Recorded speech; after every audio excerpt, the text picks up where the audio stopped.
نوازتے ہیں اور اللہ کو دن دہاڑے راستے گلی میں ہر جگہ اللہ کو سب کو ختم کرتے ہیں. پیر پھسل جائے تو یا غوث کا نعرہ لگتا ہے.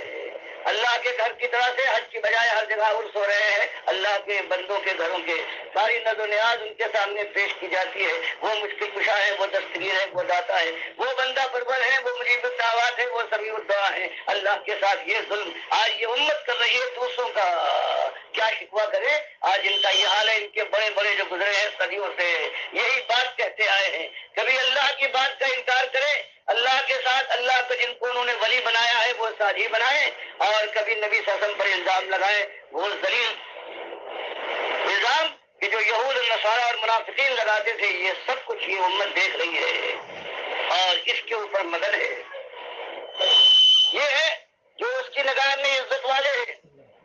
ان کے گن گائے جاتے ہیں اور ان کا نام آ جائے تو چہرہ کھل اٹھتا ہے. اور توحید اللہ کی بندگی اور اکیلے مالک کی بندگی کا ذکر آئے تو اس کے بعد ان کا دل بھج جاتا ہے، ناگوار خاطر ہوتا ہے، چتوریں بدل جاتی ہے. تو مالک یہی شکوہ کرتا ہے وَإِذَا ذُكِرَ اللَّهُ وَحْدَهُ کہ ان دنیا کے یہ لالچی ہیں جو اس پر ٹوٹ گرنے والے ہیں. یہ ان کا عالم یہ ہے اللہ کے جو دشمن ہیں. اذا ذکر اللہ وحدہ، اگر اللہ کی توحید کا ذکر آئے کہ وہی ایک مالک ہے، سب مملوک ہے، ایک خالق اور سب مخلوق ہے، ایک داتا ہے اور باقی اس کے در کے بھکاری ہیں، ایک عرش والا ہے باقی سب فرش والے ہیں. اگر کہیں اس کا معاملہ ہو وہی سنتا ہے، وہی جانتا ہے، وہی نفع نقصان پر مالک ہے، وہی موت اور زندگی دیتا اور چھین لیتا ہے، اور وہی ہے جس کے سامنے جانے کے بعد فیصلہ ہوگا کہ کون اس کی درگاہ کا رانا ہے اور کون سرفرازی کے تاج کا مستحق ہے. یہ ایک مالک. جب یہ بات آتی ہے اللہ کی توحید یوں کھول کر سامنے لائی جاتی ہے اور ان کو چراغ دکھایا جاتا ہے کہ جن کو تم آج اپنے سر پر بٹھا رہے ہو یہ تو اللہ کے دشمن تھے، یہ نمکار تھے لیکن نمکرانی کی ہے. میں کبھی سوچتا تھا کہ کیوں بھیجا گیا. یہ لوگ اٹھتے جاتے ہیں، کہاں جاتے ہیں؟ اور یہ جو پکارنے والے پکار رہے ہیں کہ نمک کھارو، نمک حلالی کرو، اس سے کیا مطلب ہے؟ اس کو موقع نہیں تھا. اور مالک فرماتا ہے ظالم یہ سمجھتا تھا انہ ظن اللہ یحور کہ یہ جو کور کا زمانہ گزر رہا ہے عیش کا، یہ جوانی کا گرم و سیال خون ہے، یہ کام و ذہن کی لذتیں میسر ہیں، آنکھوں کے نظارے ہیں، کانوں کے سوالے بولے،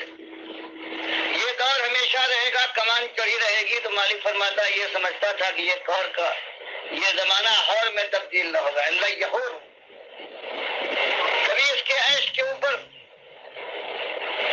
کبھی خدا کا ایک انگارہ نہ برسے گا. فرمایا یہ سمجھتا تھا اور یہ بھول گیا تھا کہ سب کچھ دینے والے نے دینے کے بعد ایک بات مانگی تھی کہ میرے بندے میرا کھاتا ہے، میری ہواؤں میں سانس لیتا ہے، میری زمین کے اوپر زندگی گزارتا ہے، میری باعث سے رزق حاصل کرتا ہے، سب کچھ میں نے دیا ہے، تیری آنکھ تیرا کان ہے، تو مدد ہے. اور میں نے تجھ سے صرف ایک بات مانگی ہے کہ دیکھنا تم میری بندگی کرنا، میرا غلام رہنا، اور میرے غلاموں کا غلام میری مخلوق کا بندہ نہ بن جانا. اور تو نے ظالم یہی نہیں. حدیث میں آتا ہے کہ مالک ایسے شخص کو اپنے سامنے لانے کے بعد کہے گا کہ آج اگر ساری دنیا جس کے لیے تو نے مجھے بلایا تھا اور میرے ساتھ ظلم کیا تھا سب میں دے دوں تو تو کیا آپ کے اس علاوہ سے بچنے کے لیے اس کو فدیے میں دینے پر تیار ہو جائے گا؟ وہ کہے گا بالکل. تو مالک اس سے کہے گا کہ میں نے ایک کتنی معمولی بات تجھ سے مانگی تھی کہ میرے بندے دنیا میں جانے کے بعد میرے ساتھ کسی اور کو میری مخلوق کو ساجی نہ بنانا، لیکن تو نے یہ بات نہیں مانی. تو ایک وہ چیز جو مالک کے لیے گالی ہے وہ یہی چیز ہے کہ اس کا بندہ اس کا کھائے اور اس کے بعد گن گائے اس کے کسی مخلوق. اس کو مالک اپنے لیے حدیث قدسی میں آتا ہے کہ ابن آدم شتمنی، بخاری بیان کرتے ہیں کہ مالک کہ نبی محمد صلی اللہ علیہ وسلم کا ارشاد ہے کہ اللہ تعالیٰ فرماتا ہے یہ مشرک جو میرے ساتھ میرے بندوں کو ساجی بناتا ہے کسی شکل میں وہ ذات ہو صفات ہو، وہ حقوق و اختیارات ہو کئی ذرہ برابر بھی، تو وہ مجھے سب کو ختم کرتا ہے، مجھے گالی دیتا ہے۔ اور مالک نے بنایا یہی تو ایک دین ہے، ان الدین عند اللہ الاسلام، دین تو ایک ہے کہ اللہ کو اپنا ایک مالک ماننے کے بعد انسان اپنے مالک کے سامنے جھک جائے اور اس کی غلامی کی انتہا کر دے، اس کے اشاروں پر اپنی جان قربان کرنے کو تیار ہو، اس کے دوستوں کے ساتھ محبت کی بازی لگائے اور اس کے دشمن اور طاغوتوں کا دشمن بنے۔ سب کچھ بیان کرنے کے بعد مالک بتاتا ہے کہ دیکھو ہمارا پیمانہ، دیکھو تمہاری نگاہ میں یہ بہت اونچا پیمانہ ہو، لیکن یہی ایک پیمانہ ہے وَيُؤْمِن بِاللَّهِ فَقَدِ اسْتَمْسَكَ بِالْعُرْوَةِ الْوُثْقَىٰ۔ کہ ہم تم سے اپنی بندگی کا جو مطالبہ کرتے ہیں تو خالی یہ نہیں کہ تم ہماری غلامی کرو اور بس،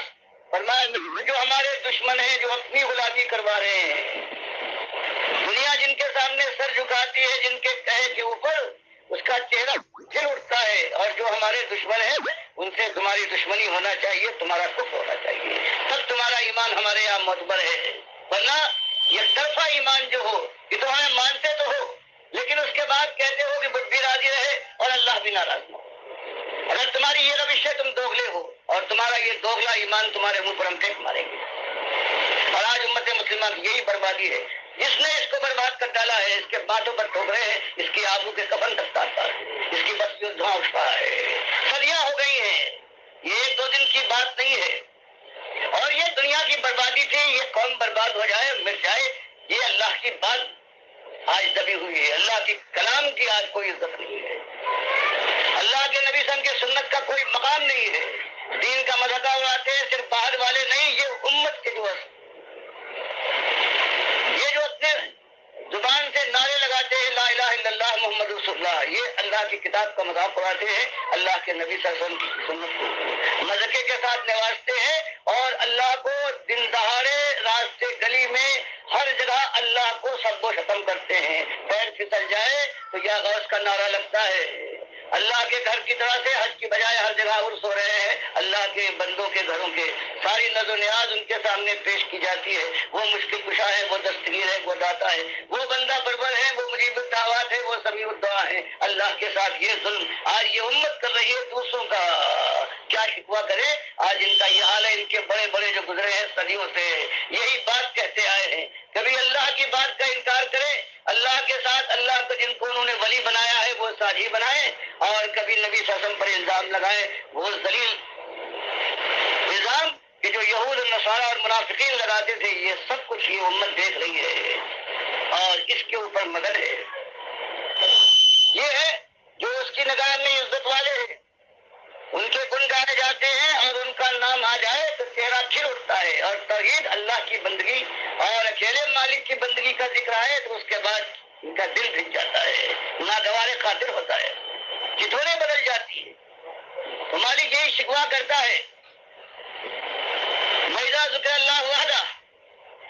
کہ ان دنیا کے یہ لالچی ہیں جو اس پر ٹوٹ گرنے والے ہیں، یہ ان کا عالم یہ ہے، اللہ کے جو دشمن ہیں، اذا ذکر اللہ وحدہ،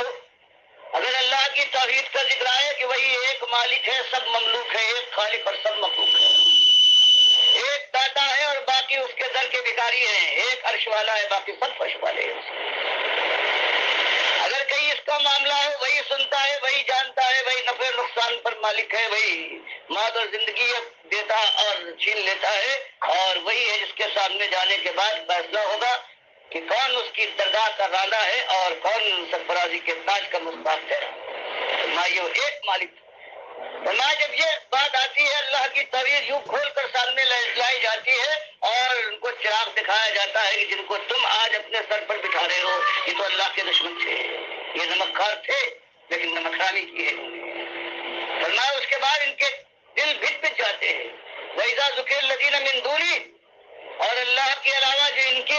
رحمت اللہ علیہ اور ان کے امام اور ان کے پیشوا ہیں جن کے یہ گن گاتے ہیں، دن مناتے ہیں، جن کی نظر و نیاز پیش کرتے ہیں، ان کا ذکر آ جائے تو اذا هم یستبشرون، مالک فرماتا کھل اٹھتے ہیں، آج اس امت کی یہی کیفیت ہو گئی ہے،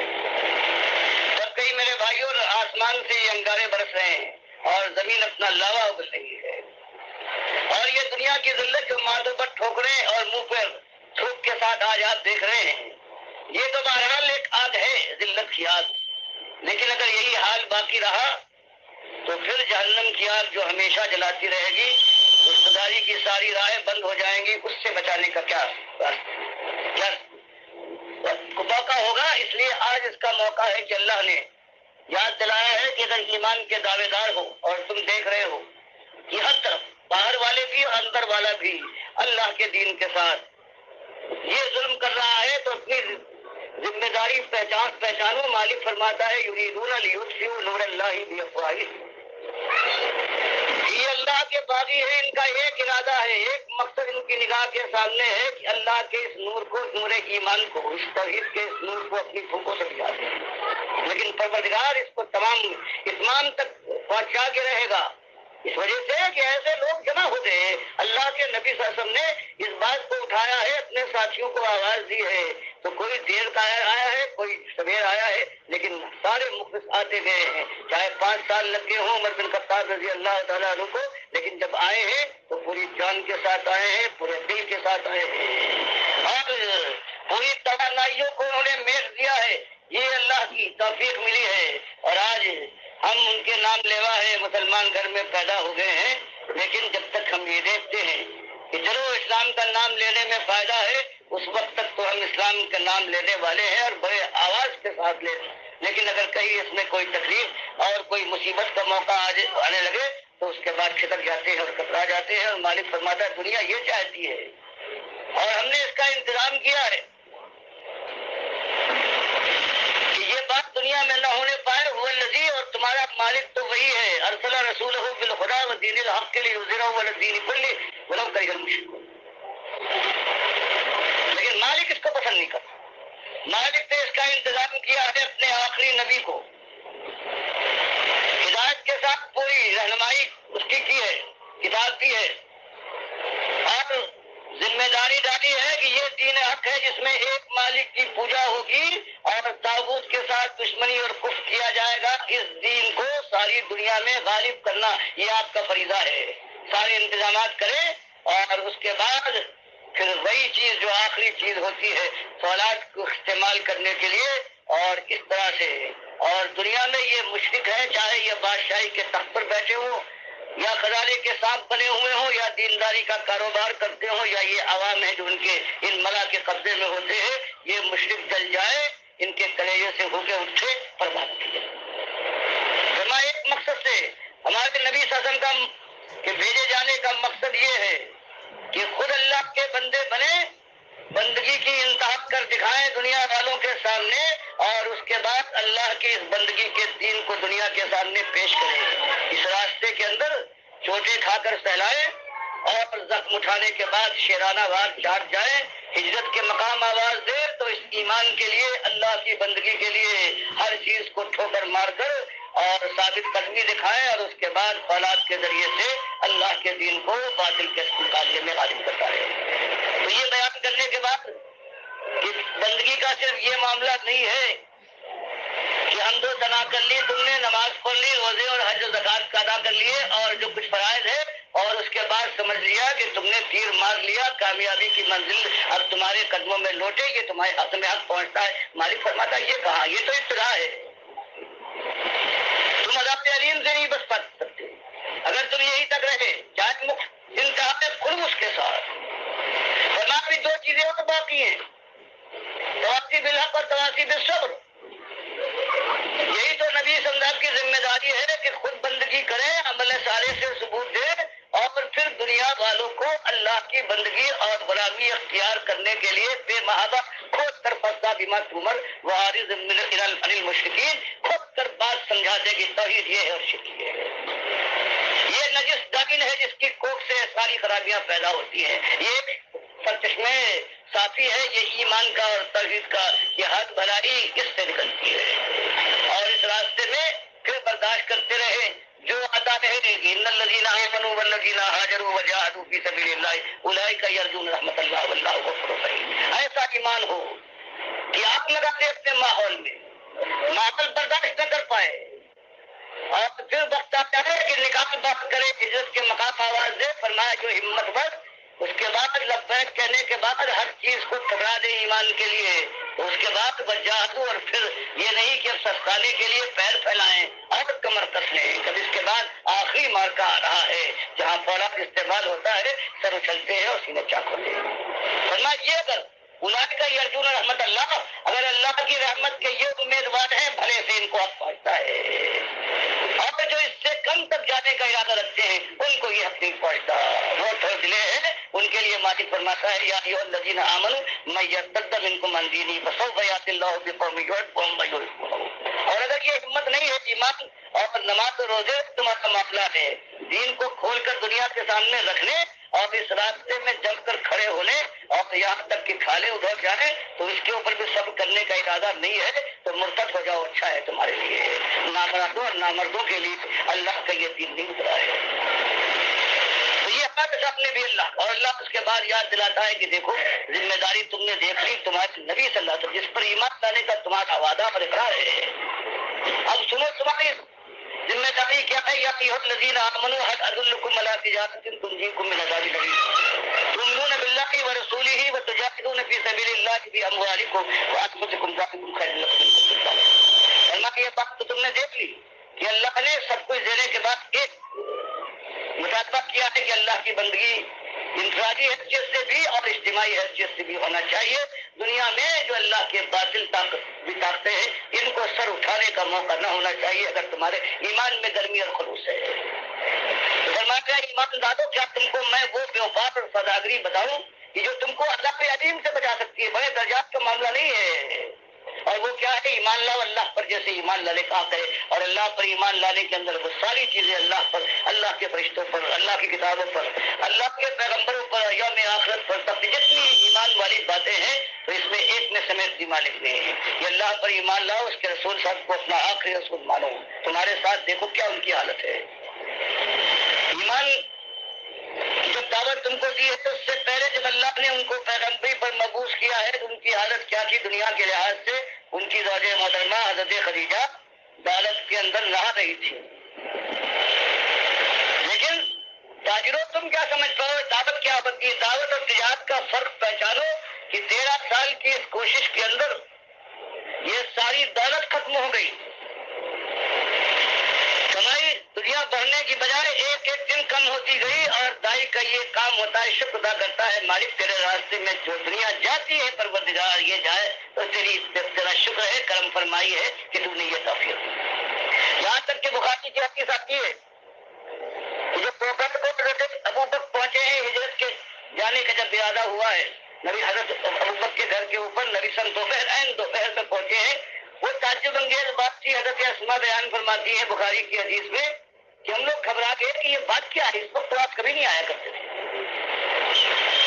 مجھے پھر اسما کہتی ہے میرے والد ابو بکر صدیق سے کہا کہ یہاں سے اگر کوئی غیر ہے تو یہاں سے ہٹا دیں۔ انہوں نے کہا کوئی بھی نہیں ہے، یہ تو گھر کے لوگ ہیں، یہ آپ کی اہلیہ ہیں جن کے ساتھ آپ کا نکاح ہو چکا ہے، اور سخی بھی نہیں ہوئے عائشہ۔ تب آپ نے کہا کہ اللہ نے اب مجھے اجازت دے دی ہے، میرے اور بہت سے ساتھی جا چکے ہیں مدینے کہ اب میں مسجد ہجرت کر رہا ہوں۔ اور ابو بکر نے کہا کہ کیا مجھے بھی شرف سفر آپ کے ساتھ ہم سفری کا ملے گا؟ آپ نے کہا۔ یہ سننے کے بعد اسما کہتی ہے کہ میں نے یہ دیکھ کر مجھے تعجب ہوا کہ ایک بوڑھا میرا باپ بوڑھا ہو رہا ہے اور یہ آنسو بہا رہا ہے، اس بات کے اوپر اس میں آنسو بہانے کی کیا بات تھی؟ وہ نہیں سمجھ پاتی کہ خوشی کے آنسو تھے کہ اتنا بڑا موقع ہے اور نبی کے ساتھ جس کو شرف ہو جاتا ہم سفری کا مل رہا ہے وہ ابو بکر صدیق رضی اللہ تعالیٰ مجھے یہ کہتے کہ وقت میرے والد حضرت ابو بکر نے کہا کہ نبی صلی اللہ علیہ وسلم مجھے یہ امید تھی کہ یہ ایسا ہی ہوگا، اس لیے میں نے 2 اونٹنیوں کو اس سفر کے لیے پوری طرح سے کھلا پلا کے تیار کر رکھا ہے، ایک آپ کے ساتھ آپ کی ہے اور دوسری پر میں سوار ہوں گا۔ تو نبی صاحب فرماتے ہیں کہ ابو بکر بہت اچھا، میں تمہاری اونٹنی لوں گا، لیکن یہ ہجرت کا معاملہ ہے، میں عاریتاً نہیں بلکہ میں اس کو خرید لوں گا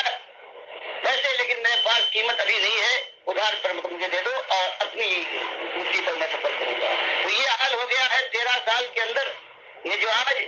ہمارے ممبر محراب کا جو دینداری کی دعوت دیتا ہے دیکھو صبح اٹھتا ہے، گنتا ہے کل کتنا تھا اور آج کتنا ہے، سرمایہ دیکھتا ہے کہاں پر. یہ تاجر جو ہے کہیں تاجر ہوتا ہے کہیں دائی ہوتا ہے. بالکل زمین اور آسمان کا فرق ہے، ان کے اندر ضد ہے. تو دائی کا عالم یہ ہوتا ہے. تو بات یہ ہوئی کہ اللہ تعالیٰ فرماتا ہے کہ ایمانداروں اگر مال کی محبت ہے، اولاد کی محبت ہے اور ایسی محبت ہے، محبت جائز محبت تو اللہ نے اجازت دی ہے، اس میں خیر و برکت ہے، اس کا ثواب بھی ہے. لیکن اگر اللہ کے معاملے میں جہاد فی سبیل اللہ کے لیے بھی یہ رکاوٹ بن جاتی ہے تو پروردگار فرماتا ہے فتربصوا حتی یاتی اللہ بامرہ ان اللہ لا یہدی القوم الفاسقین. ان سے کہیے کوئی انکار نہ کرکم وابناؤکم واخوانکم وازواجکم وعشیرتکم واموال اقترفتموها وتجارة تخشون كسادها ومساكن ترضونها احب اليكم من الله ورسوله وجهاد في سبيله فتربصوا حتى ياتي الله بامره ان الله لا يهدي القوم. لوگوں اگر تم اللہ کی اور اللہ کے رسول صلی اللہ علیہ وسلم کے مقابلے میں یہ چیزیں عام ہوتی ہیں، تمہارے باپ ہیں، تمہارے بیٹے ہیں، تمہارے بھائی ہیں، تمہاری بیویاں ہیں، تمہارا کٹمب اور قبیلہ ہے، تمہاری تجارت اور تمہارا روزگار ہے، تمہارے محل، تمہارا گھر، تمہاری حویلی ہے. اگر یہ چیز تم کو اللہ اور اس کے رسول سے کے ساتھ محبت کرنے اور اس کی راہ میں جہاد کرنے سے روک رہے ہیں تو کوئی بات نہیں، اللہ زبردستی نہیں کرتا. فتربصوا انتظار کرو حتی یاتی اللہ بامرہ، یہاں تک کہ اللہ اپنا فیصلہ تم پر صادر کر دے. اور کان کھول کر سن لو کہ لوگوں جو ایمان کا اقرار کرنے کے بعد تو کتراتے ہو اور ان چیزوں کو تم ترجیح دو اور اللہ کی راہ میں جہاد کرنے سے پیچھے ہٹ جاؤ تو تم فاسق ہو. چاہے بڑے بڑے دعوے تمہارے ایمان کے ہوں، چاہے تم بدر و حق کے اندر شریک رہے ہو اور تم نے کہیں کمی نہ دکھائی ہو، لیکن ایک مرتبہ بھی اگر تم نے اس راستے میں کوئی کمی ظاہر کی تو اس کے بعد انتظار کرو یہاں تک کہ اللہ فیصلہ صادر فرمائے. اور تم یاد رکھو کہ پروردگار لا یہدی القوم، یہ تو پروردگار ہے، وہ ان کو پروردگار راہ نہیں دکھایا جاتا ہے. نہیں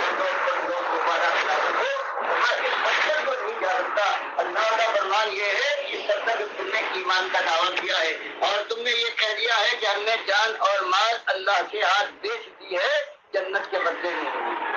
ایمان کا معاملہ یہی ہے. اللہ فرماتا ہے یہ کوئی ایسی چیز نہیں ہے کہ زبان کے دو بول ہیں، بولے اور جب چاہو اسے بھول گئے. فرمایا اس کے معنی یہ ہے ان اللہ اشترى من المؤمنین انفسهم واموالهم بان لهم الجنہ یقاتلون فی سبیل اللہ فیقتلون.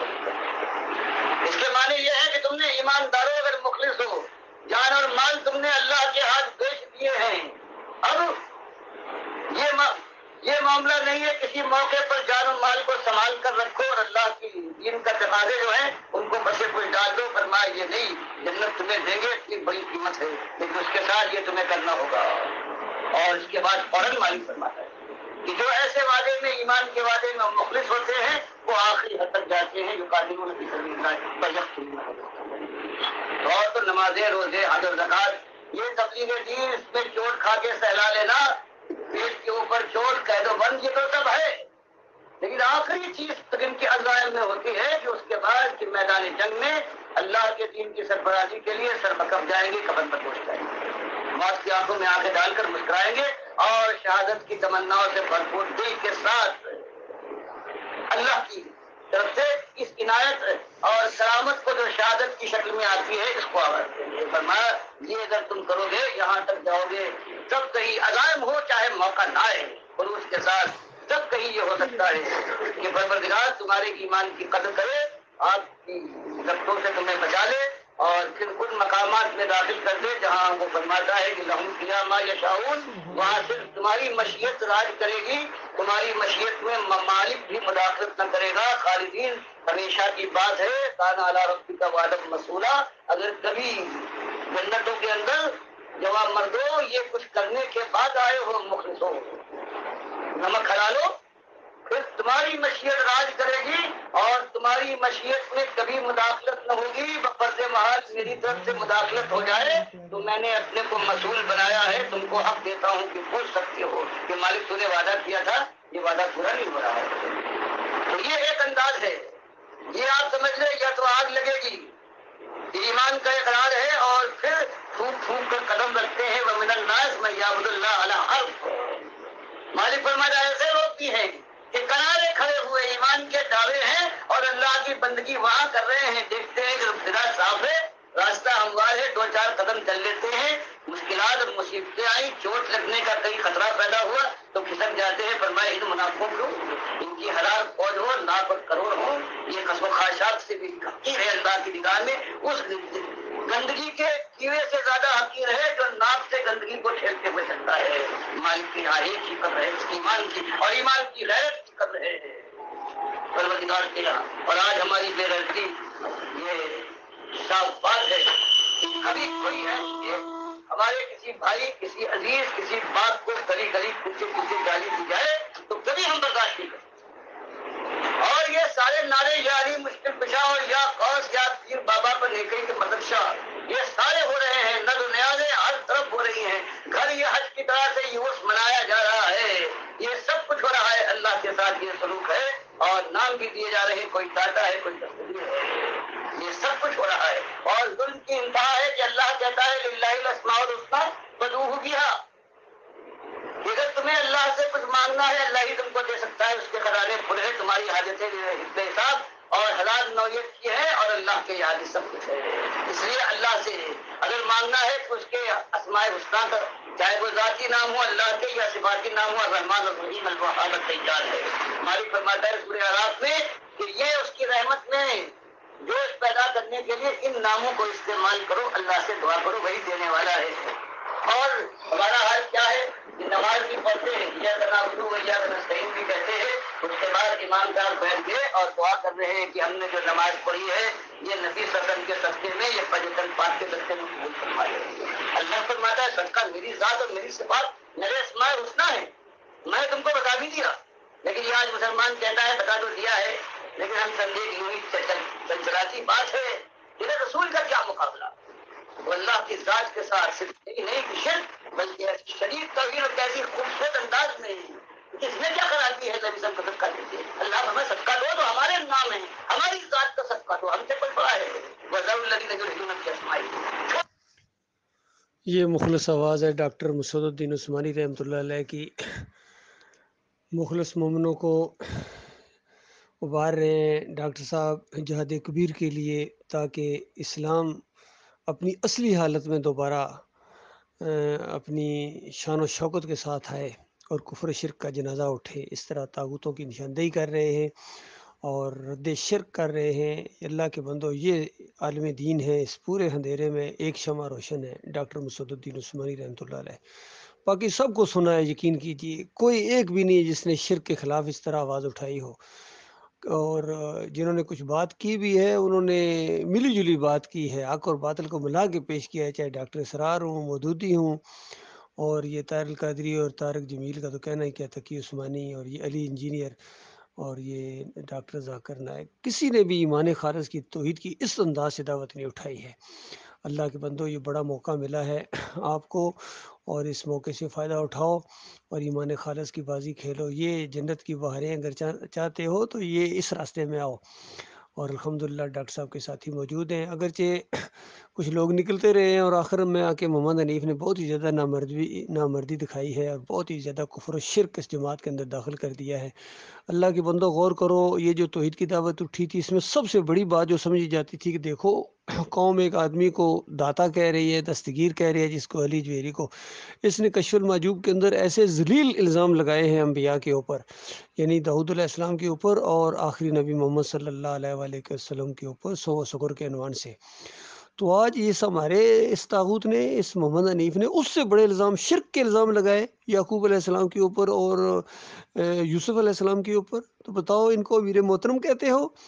تو یہ کون سا ایمان ہے تمہارا؟ تو اس پوری کیسٹ کے اندر، اس تقریر کے اندر یہی بات، یہی بنیادی نقطہ ہے کہ دیکھو جب تک تم طاغوتوں کو للکارو گے نہیں، اور جنہوں نے اللہ کے دین کو بگاڑا ہے، خالق اور مخلوق کے فرق کو جنہوں نے ختم کر دیا ہے، ان نمک حرام غداروں کے ساتھ تم جہاد کبیر کرو گے، تب تم اللہ کے عذاب سے بچو گے۔ عذاب علیم سے بچنے کے لیے ابھی جنت کی بڑی درجات کا معاملہ تو بعد کی بات ہے، پہلے عذاب علیم سے بچنے کے لیے جہاد کبیر کرنا پڑے گا۔ اور اگر تمہارے راستے میں یہ ماں باپ، بہن بھائی، بیوی بچے اور دوست اور اپنے گھر اور کاروبار اور تجارت راستے میں حائل ہوتی ہے تو یاد رکھنا پھر تم مومن نہیں ہو۔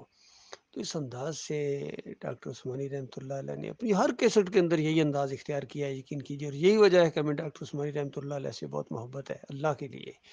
اور جس نے دین کو بگاڑا ہے، چاہے ہمارا اپنا ہی کیوں نہ ہو، یہ محمد حنیف، اس سے نفرت ہے اللہ کے لیے۔ تو یہ چیز وہ ہوتی ہے الحب للہ والبغض للہ۔ تو اللہ کے بندو، یہ بہت ہی زیادہ گویا شارٹ کٹ ہے، جنت کا راستہ ہے، ایمان کا راستہ، توحید کا راستہ،